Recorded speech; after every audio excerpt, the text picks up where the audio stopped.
À la lisière des hauts plateaux du Yémen et du grand désert d'Arabie, dans un site jadis moins aride et que l'ingéniosité de l'homme avait su transformer en splendide verger, une brillante civilisation a surgi il y a quelque 3000 ans.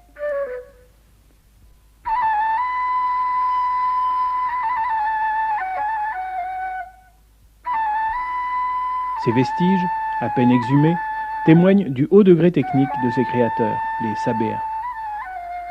À Mareb, leur capitale, ils ont édifié des temples, bâti des palais, construit des barrages et accumulé des richesses qui attirèrent sur eux la convoitise des conquérants. Convertis à l'islam du vivant même du prophète Mohammed, les Yéménites contribuèrent efficacement au succès des armées arabes lancées à la conquête du monde.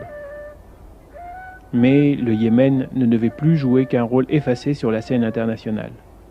Replié sur lui-même, il a vécu en vase clos pendant près de 1000 ans.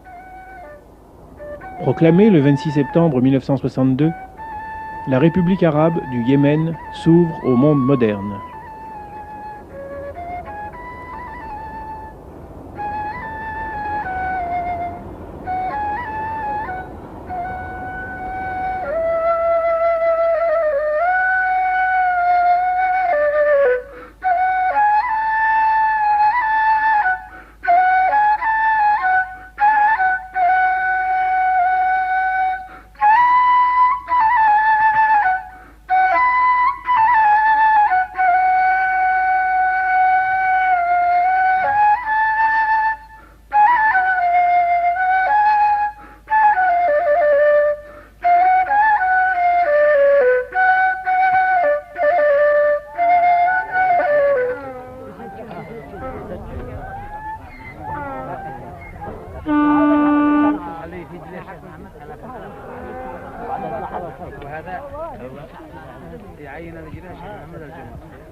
On aime flâner dans les souks qui regorgent de produits de toutes sortes, notamment de ceux qui faisaient jadis la réputation de cette partie de l'Arabie heureuse, les aromates.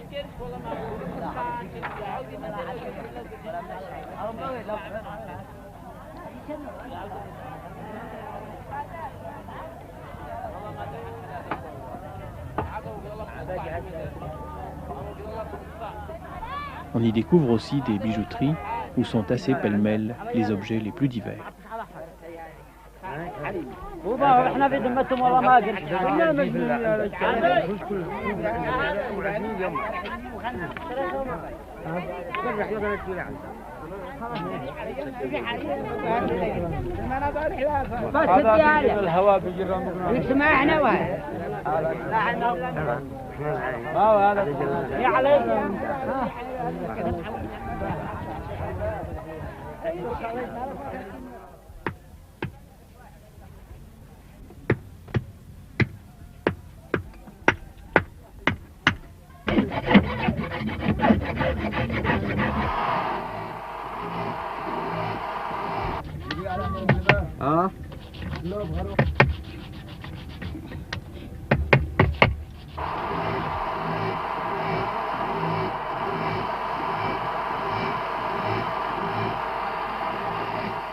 La fabrication du poignard yéménite, appelé jambiya, continue selon la technique traditionnelle.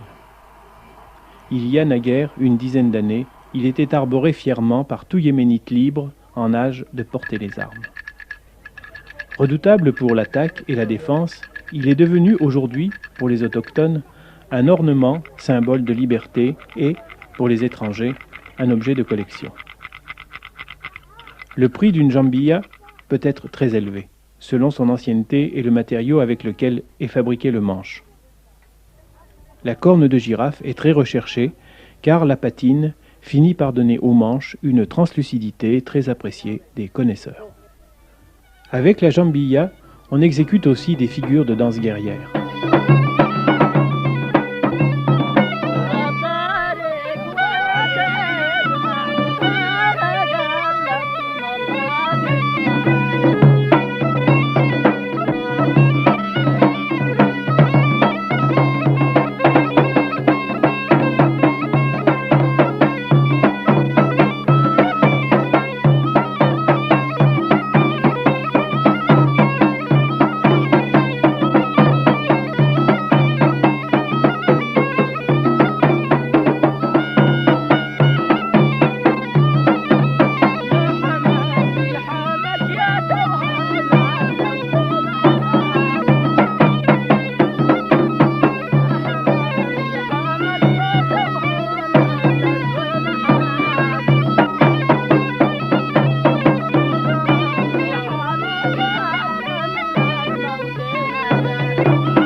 Yéménite ne se sépare presque jamais de sa jambilla.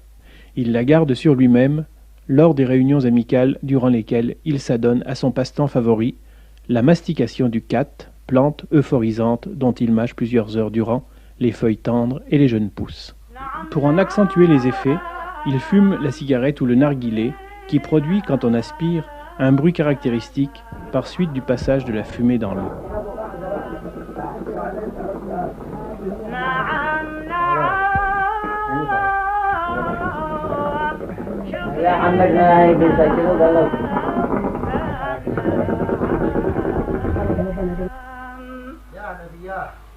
في كل حال فرض لازم أغنى وياك لكل سائل وعام أغنى وياك لكل سائل وعام بالجود أصنف العوالم. La fabrication du tube de narguilé exige une dextérité remarquable. Avec un archet et un long forêt, l'artisan transperce un tuyau de bois dont le diamètre est inférieur par endroits à 3 cm.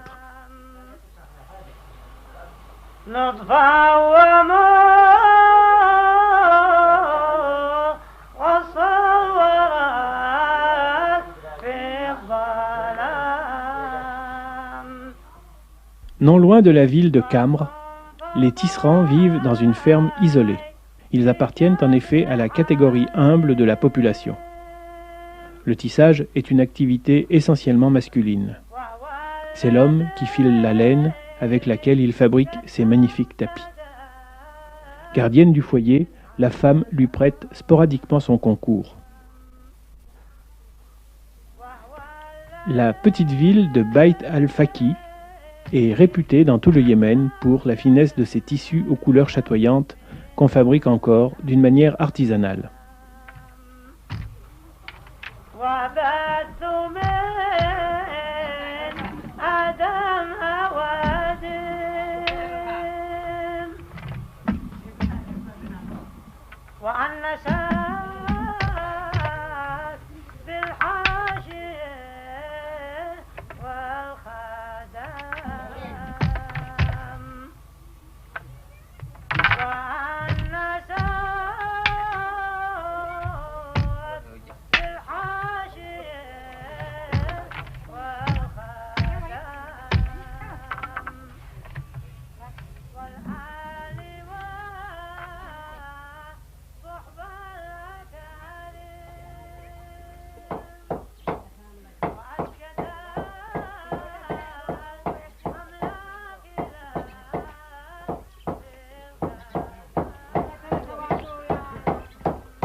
Les tissus teints en indigo étaient très prisés des paysans yéménites.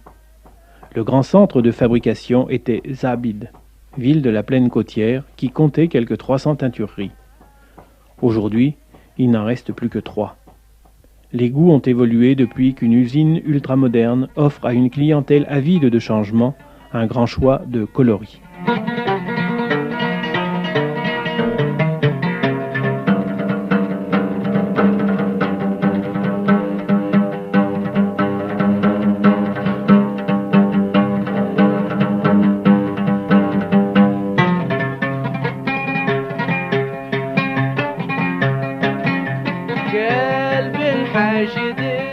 Cette robe de cérémonie de l'ancien imam, ce trône finement sculpté, incrusté de nacre et d'argent,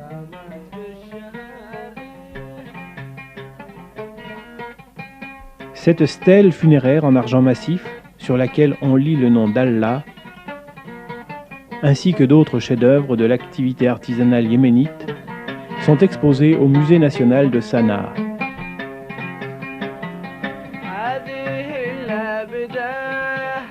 De nombreuses curiosités ethnographiques retiennent aussi l'attention du visiteur, notamment la reconstitution très réussie d'un mariage yéménite à la manière d'antan.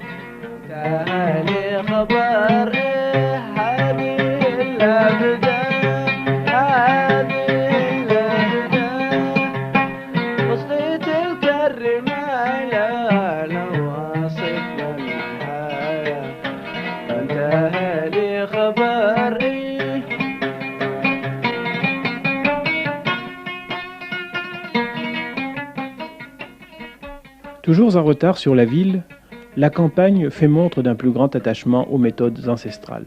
Les motopompes n'ont pas encore fait leur apparition dans cette partie de la plaine côtière, préservant ainsi la nappe phréatique d'un épuisement trop rapide.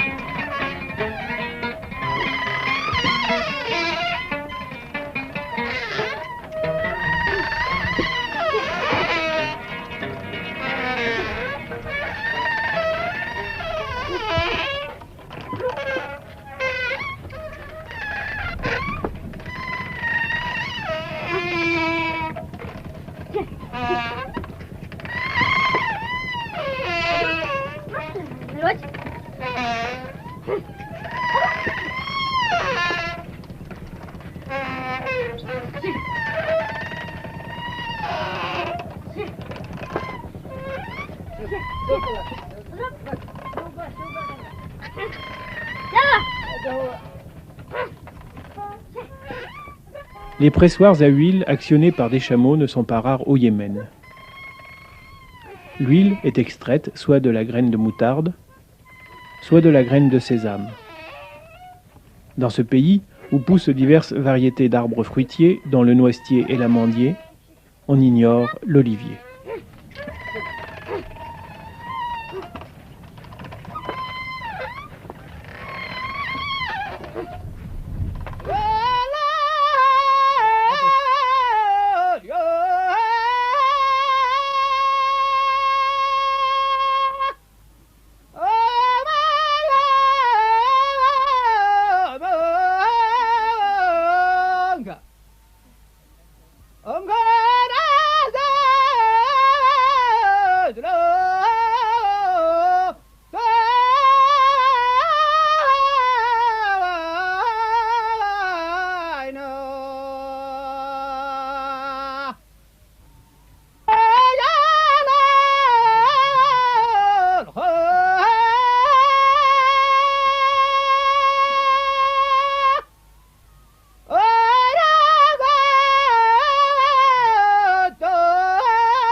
Introduit après l'automobile, le tracteur transforme à son tour l'économie traditionnelle.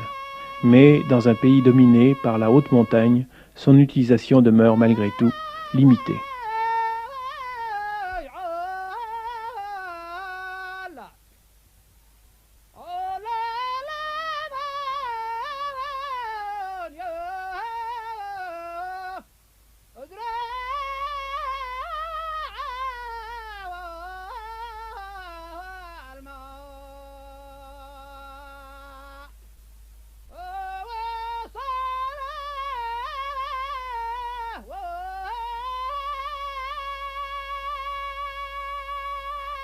Grâce à la culture en terrasse, les bourgs isolés des hauts plateaux ont longtemps vécu en économie fermée. Aujourd'hui, le khat constitue une de leurs principales sources de revenus. Dans chaque région du Yémen, les marchés hebdomadaires se succèdent les uns aux autres de manière à couvrir tous les jours de la semaine. Hormis les grandes localités qui donnent leur nom au marché, celui-ci est souvent désigné par le nom du jour où il se tient.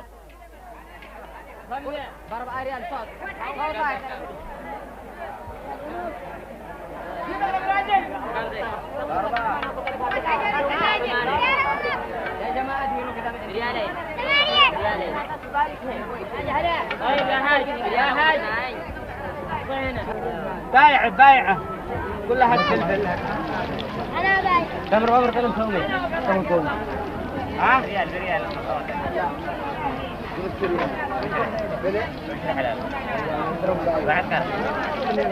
أقرب وقت كذا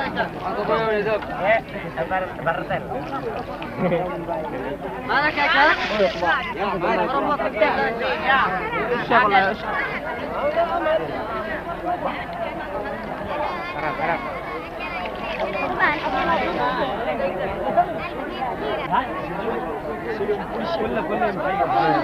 البيت كذاك البيت كذاك خلي ولد يا جنا لكم منا والله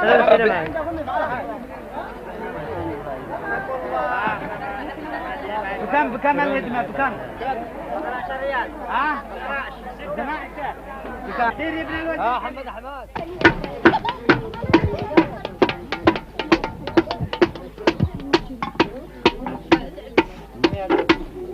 حمد ماشي البس بحاجة ياخذ كذا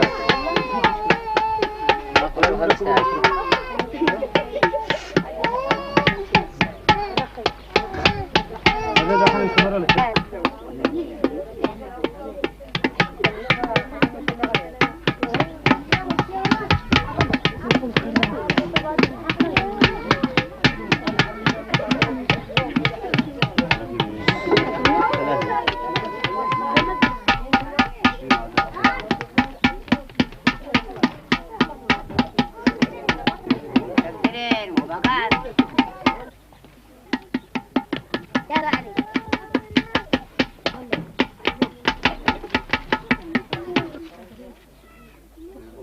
Dans cette région du Yémen, la poterie est modelée au battoir. Ailleurs, on a recours à une autre technique qui utilise le tour. Séchés au soleil, les produits céramiques sont ensuite cuits au four. On fabrique aussi la brique crue et cuite. L'une et l'autre étant couramment employées dans la construction.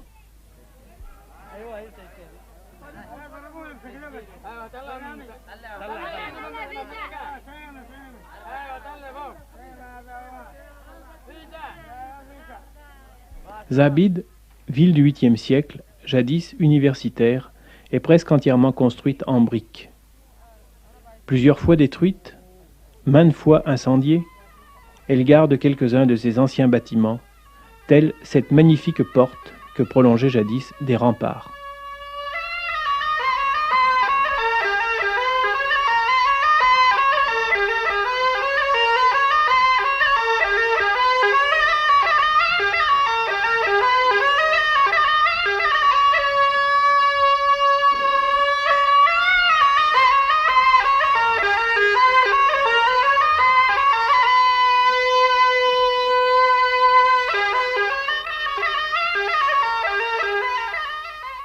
À la frontière de l'Arabie saoudite, Saada, la ville la plus septentrionale du Yémen, utilise pour ses constructions essentiellement le pisé. À l'exception de quelques palais et édifices publics, les maisons de Saada, généralement basses, ont rarement plus de 4 étages.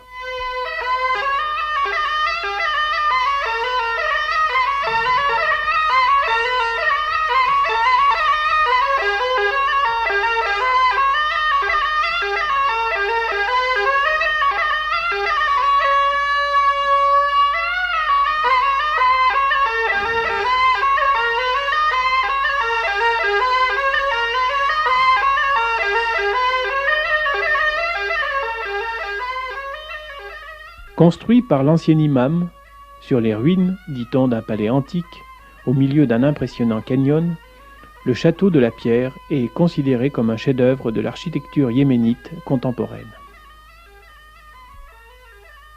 Sanaa, vieille cité arabe, aucune ville d'Orient ne lui est comparable.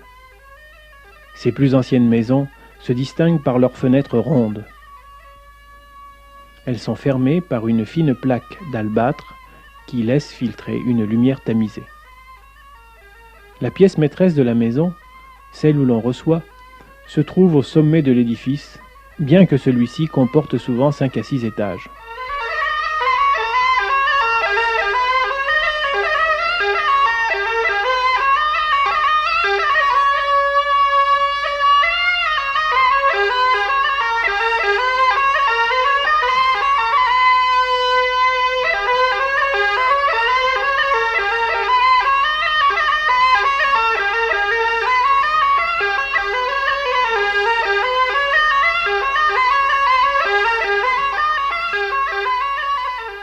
La magnifique porte du Yémen permet d'accéder directement au marché et à la vieille cité, véritable musée vivant qui n'a guère changé depuis le Moyen Âge.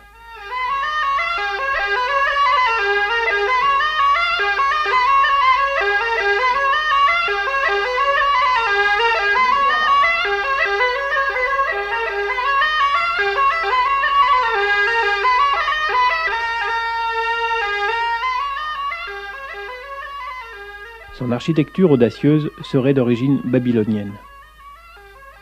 Elle reflète pourtant l'influence de l'islam par son décor géométrique et par ses minarets d'où jaillit 5 fois par jour l'appel à la prière. Allahu Akbar, Allahu Akbar, Allahu Akbar, Allahu Akbar.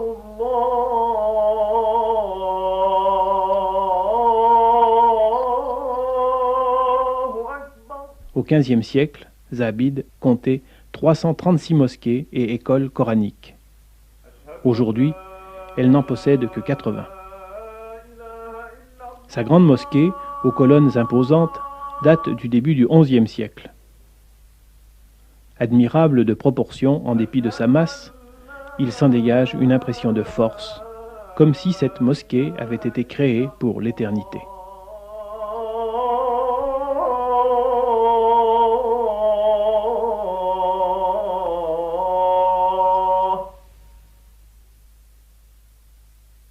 Adossée au mont Saber, la mosquée Ashrafiya domine Taez, ancienne capitale des Rassoulides et deuxième ville du Yémen.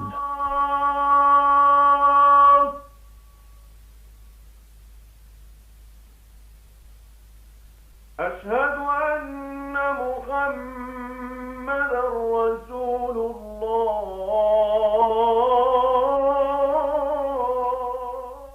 La grande mosquée de Saada est extrêmement vénérée des zaïdites, de la branche chiite de l'islam.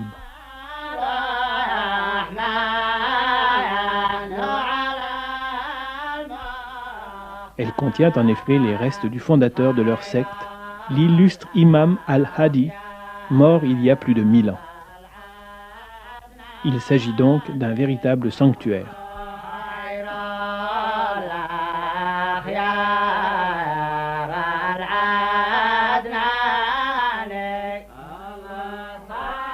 Par une insigne faveur, les prises de vue ont été exceptionnellement autorisées à l'intérieur de cet édifice sacré.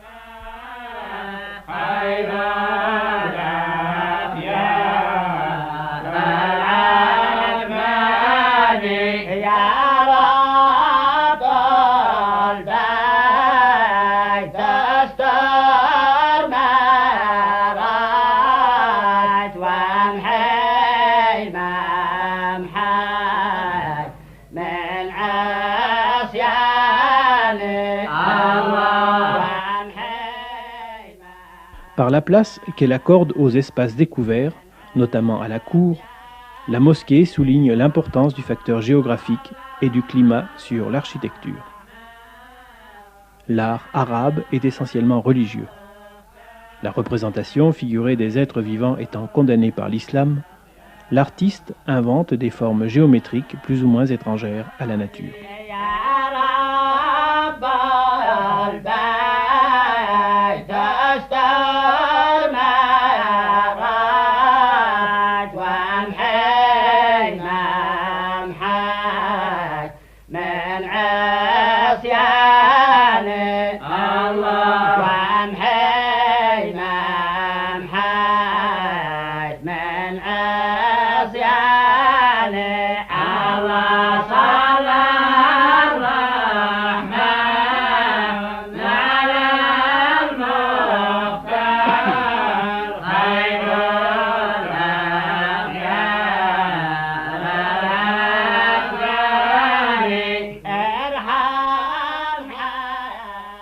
Le point de départ de son inspiration est le mihrab. C'est une niche vide qui indique la direction de la Mecque, vers laquelle les fidèles se tournent quand ils font la prière. La décoration s'organise à partir de ce point central et irradie en tous sens.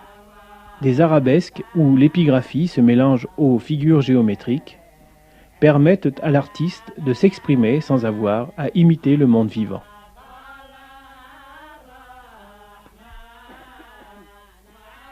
Témoin d'un passé historique à peine exhumé, cette mosquée utilise des colonnes et des chapiteaux 3 fois millénaires provenant des ruines de l'antique Maghreb, aujourd'hui complètement disparu.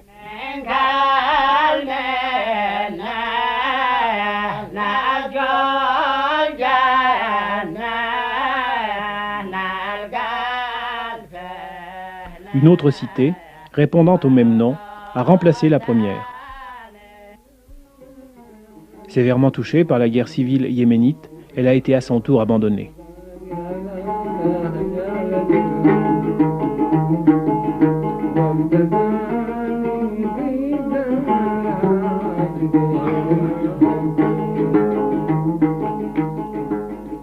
Pour décorer les façades, des pierres de l'ancienne ville ont été parfois réutilisées, telle cette corniche supérieure d'un temple sculpté au 5e siècle avant Jésus-Christ. Une partie importante des pièces conservées au Musée national de Sanaa proviennent aussi de l'antique Maghreb. Sur ces stèles votives, destinées à un temple, figure l'emblème du dieu auquel on s'est adressé. Le dieu lune Al-Makka avait pour symbole le bouquetin, le lion et le taureau.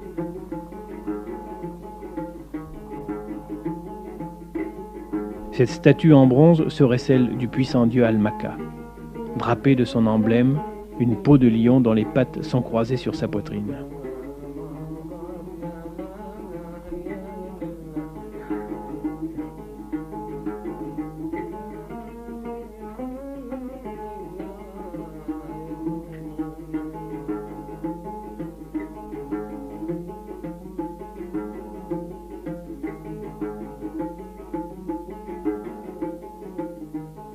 On y remarque aussi d'autres statues de divinités ou de monarques, parmi lesquelles ce relief katabanite représentant une déesse portant des bracelets et un collier. Elle lève la main droite en signe de bénédiction et tient dans la main gauche des épis de blé, symbole de fécondité. Plusieurs têtes funéraires de basse époque montrent aussi le haut degré d'épanouissement de l'art sud-arabe. Les pupilles et les sourcils étaient incrustés. Le temps et le pillage ont eu raison du matériau précieux avec lequel ils ont été décorés. Par suite de leur contact suivi avec le bassin méditerranéen, les anciens yéménites avaient fini par subir la forte influence que la civilisation hellénistique exerçait alors sur les arts.